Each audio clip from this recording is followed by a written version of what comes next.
Sobra naman ang kintab yan, insan. Sawa ka na nga ba sa motor mong madumi?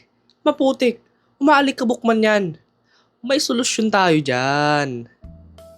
Ito nga ang Carmoon Tire Foam Cleaner na hindi lang siya basta-basta para sa mga gulong ng ating mga sasakyan, kundi pwedeng-pwede din siya sa mga kaha ng ating mga motor. Ipapakita ko nga sa inyo yung ating motor before and after nating applyan nito. Kung makikita nyo nga, madumi na, maalikabok pa, at saka may namumuo pang kung ano-ano dito sa ating motor.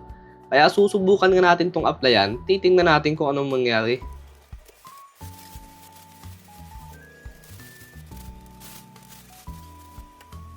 Eto na nga, pagkatapos nating ma-sprayan tong motor natin, ganito na agad ang kinalabasan niya. Wala pa tong 5 minuto guys ha, malinis na, makintab pa, at higit sa lahat, wala pa tong 100 guys, makakabili na kayo ng ganito. Kaya kung gusto nyo nga din maging malinis, makintab ng mabilisan yung mga motor ninyo, eto na nga yung para sa inyo. Dahil nga sa halaga niya nga wala pang 100 pesos, makakakuha na kayo ng 650 ml na panglinis ng mga kaha ng inyong mga motor. At syempre, panglinis ng gulong ng inyong mga sasakyan.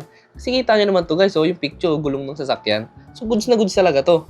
So ano pang iniintay nyo guys? Habang nakasale pa tong item na to, ilalagay ko na nga lang yung link sa comment section. At syempre, dito sa Yellow Basket. So check out nyo na.